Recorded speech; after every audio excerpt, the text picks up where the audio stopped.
Apple fans around the world are excited to see the company preparing to launch its iPhone line this fall.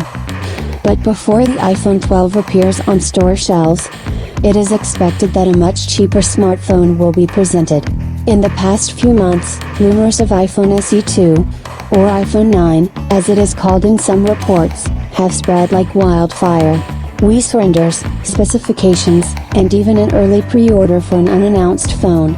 But according to a Taiwanese DigiTimes publication, an official presentation is just around the corner. Apple will soon show iPhone 9, SE2. Citing industry sources, DigiTimes reports that the iPhone 9 has entered the final inspection phase in China.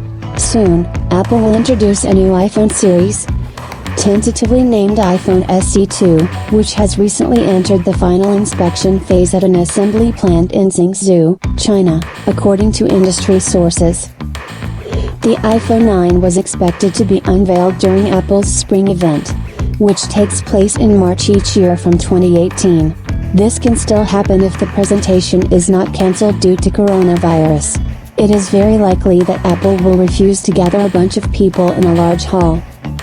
However, this does not prevent them from broadcasting the presentation of the iPhone 9, SE2, online. However, if the production of the iPhone 9 really ends, Apple may instead announce the phone via press release, as was done for many new devices in 2017. It may not be as convincing as a press conference, but it makes no sense to wait if the product is ready for sale.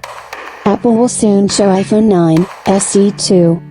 According to rumors, the iPhone 9 will have a design similar to the design of the iPhone 8, with a 4.7-inch display and a home button with Touch ID.